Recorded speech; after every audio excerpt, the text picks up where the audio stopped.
Bonsoir Vincent Peillon. Bonsoir. Merci d'être l'invité de BFM TV. Vous êtes bien sûr le ministre de l'Éducation nationale et aujourd'hui vous avez dévoilé votre stratégie numérique, c'est-à-dire comment on va enfin passer à l'ère de l'ordinateur pour tous à l'école. On va en parler dans un instant, c'est l'école de demain. Mais il y a l'école d'aujourd'hui. L'école d'aujourd'hui, elle est violente, elle est dure. Depuis le 4 décembre, il y a des assistants chargés de la prévention et de la sécurité. Il va y en avoir 500. Est-ce qu'ils seront suffisants? Est-ce que vous avez le sentiment qu'ils vont vraiment permettre de lutter contre ce sentiment d'insécurité et qu'ont énormément d'enseignants? Il y a eu encore hier un grave incident dans un lycée dans les Bouches-du-Rhône. Je voudrais qu'on écoute un des collègues de l'enseignante qui a été agressée. C'est une bombe qui a failli exploser, une petite charge, une bombe artisanale dans une classe. Écoutons son collègue d'abord. Ce qu'elle a mal vécu dans son mail, c'est ça, c'est que des élèves la traitaient, maintenant l'appelaient la feuge. Et moi je pense que vraiment c'est de la bêtise d'un élève qui voulait faire un truc pour se faire aimer par ses collègues, pour montrer qu'il était capable de faire quelque chose de plus fort que les autres. Il faut qu'on s'interroge, nous, personnel enseignant, nos chefs, et pour essayer de trouver une solution et qu'on arrête ça, quoi. Voilà, ce témoignage m'a frappé hier. Vous avez raison, il est frappant. Je n'ai pas encore confirmation et l'enseignante agressée ne confirme pas pour l'instant des propos qui seraient donc antisémites, mais qui auraient eu lieu il y a quelque temps. Donc il faut quand même traiter ces sujets avec sérieux, ne pas bon. De toute manière, toute incivilité, tout acte de racisme, d'antisémitisme est inacceptable. En dehors de l'école, parce que vous dites que l'école est violente, la société est violente. Et évidemment dans l'école, c'est ma responsabilité.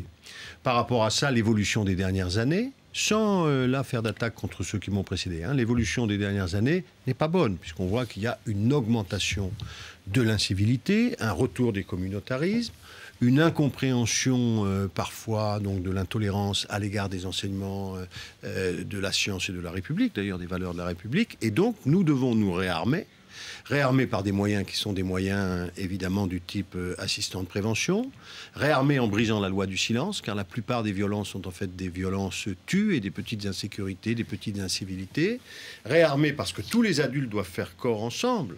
Et c'est ça. Dans l'école et en dehors, très fermement. On a le sentiment de solitude, d'enseignants très solitaires, et qui se sentent très solitaires. D'abord parce que c'est un métier dont la tradition était une forme de profession libérale devant, et on ne voulait pas se mêler des affaires des autres. Cette façon de faire doit changer.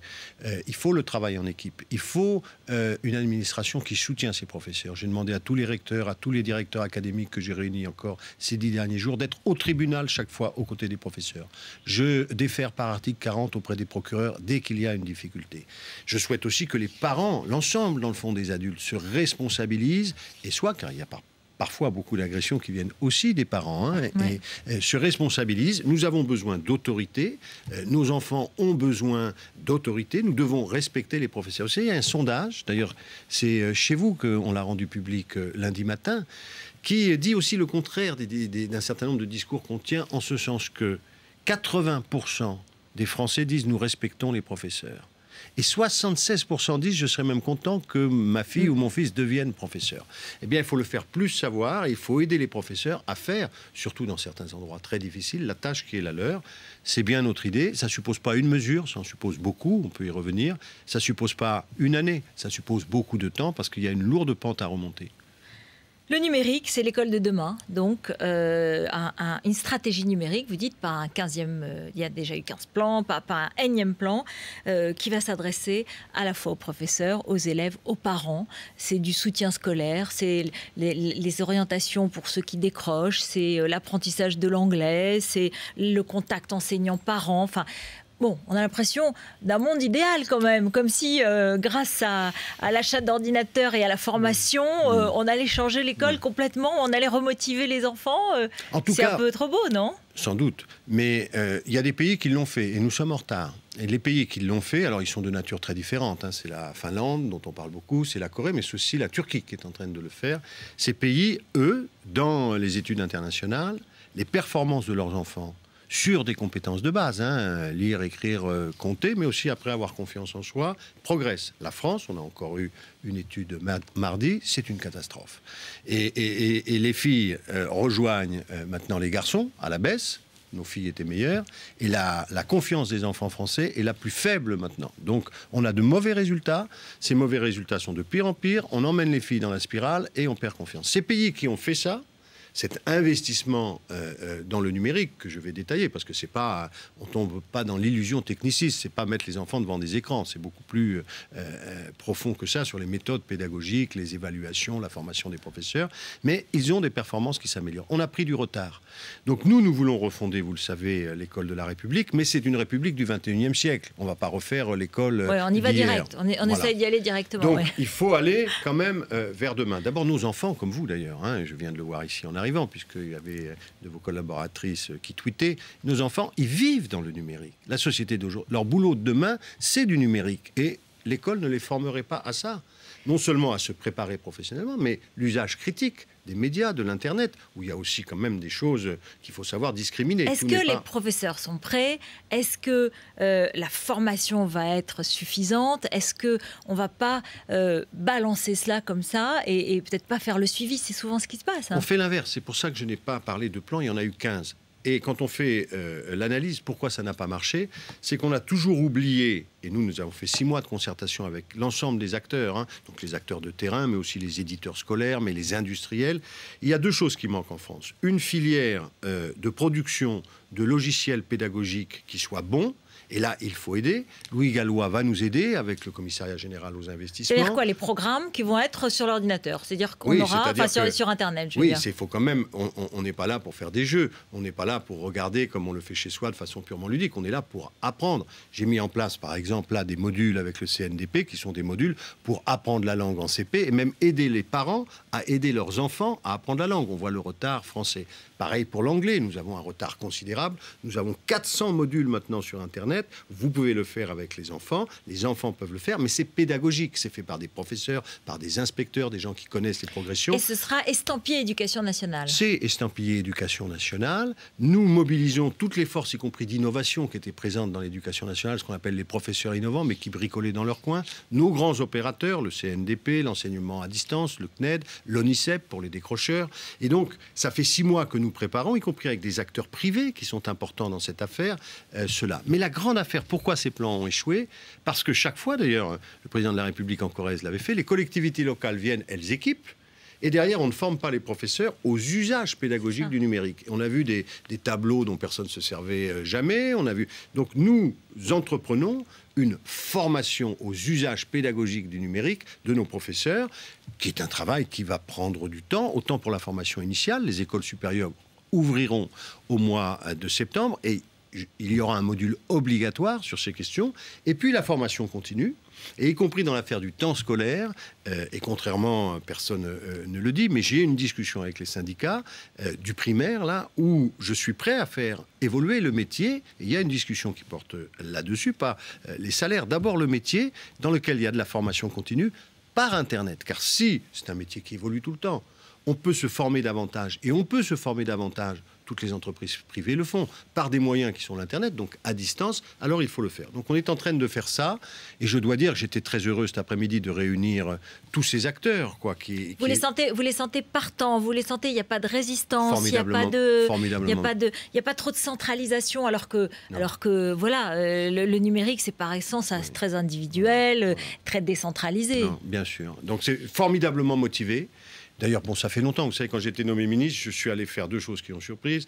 Ma première rencontre, c'était les parents de l'enseignement privé, car je considère que les 2 millions d'enfants qui y sont, c'est fini la guerre scolaire, on respecte tous les enfants de France. Et deuxièmement, c'était les professeurs innovants. C'est des centaines de professeurs, et on va créer d'ailleurs une grande plateforme horizontale pour qu'ils puissent mutualiser leurs bonnes pratiques, car, comme le disait très justement un intervenant aujourd'hui, l'Internet y perturbe aussi, parce que comme toutes les grandes révolutions technologiques, il modifie les usages sociaux, la hiérarchie, la façon de se... Et dans une institution comme la nôtre, sans doute très hiérarchisée, mais qui a aussi de très lourdes responsabilités vis-à-vis de ces 14 millions d'enfants, il y a souvent des prudences, il peut y avoir des résistances. Mais là, moi, je suis très frappé. Bon, alors, c'est un travail qui a été fait de façon, il faut bien le dire, collégiale depuis le début. Et ça ne va pas coûter trop cher ? Non, parce que, enfin, ça coûte de l'argent, mais ça fera économiser beaucoup d'argent, comme quand on lutte contre l'échec scolaire. Moi, j'ai budgété 50 millions, donc 40 d'euros, donc 40 pour cette année. Donc 40 millions, c'est en fait de la redistribution, donc c'est 10 millions de plus. Il y a quand même les collectivités locales qui mettent déjà beaucoup d'argent.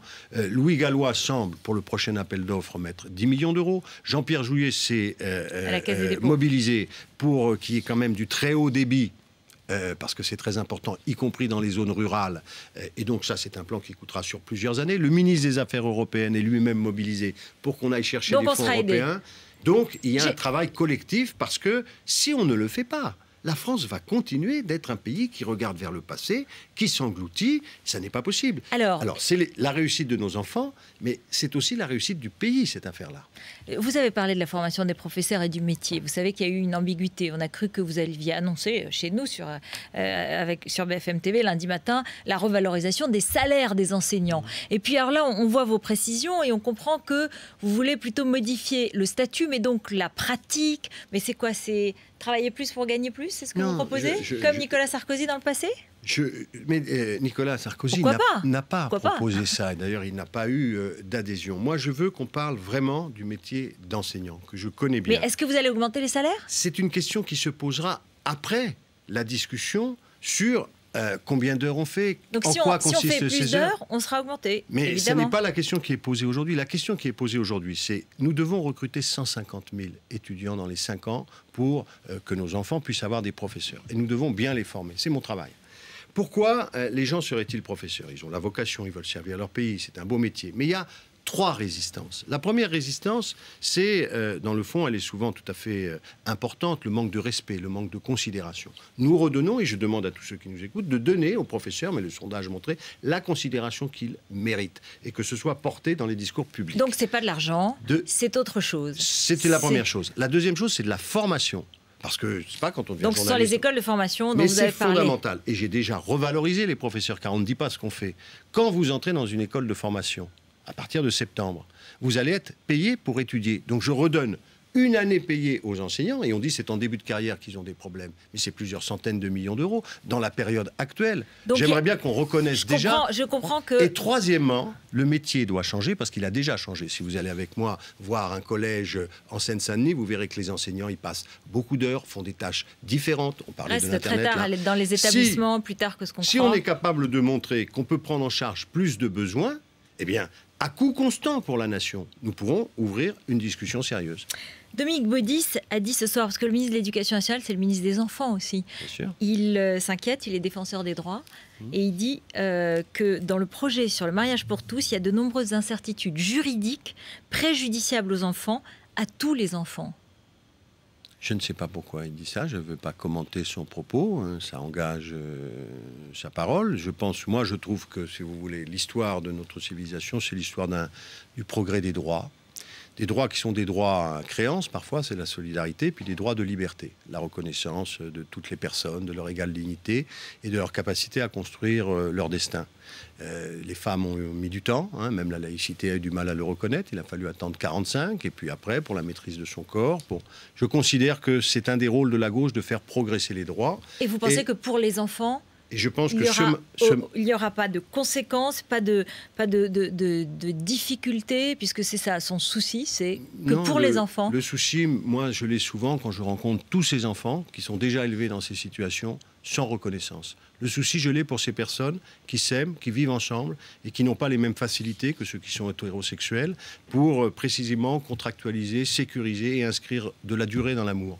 Et donc, je sais, il y a toujours eu des réticences, on les a surtout, mais je crois que c'est un beau projet, que ceux qui sont contre ont tout à fait le droit de l'être, il n'y a pas de difficulté, mais que quand on se retournera dans quelques années, on se dira, voilà, c'est une nouvelle façon de reconnaître une égalité de droits entre des êtres humains. Vincent Peillot, vous avez annoncé beaucoup de choses depuis 15 jours. On l'a vu, vous en avez parlé. On a l'impression quand même qu'au gouvernement, on prend beaucoup de temps à se disputer ou à faire un peu chacun pour soi. La polémique autour de Florent, j'en est un exemple frappant. Il y a vraiment un pilote dans cet avion? Il y a vraiment une ligne dans ce gouvernement? Ou est-ce qu'il y a plusieurs lignes, plusieurs personnalités qui font chacun leurs petites affaires et qui défendent chacun leur cause? Non. Il y a plusieurs personnalités, sans doute. Il y a des convictions fortes, tant mieux. Mais il y a une ligne.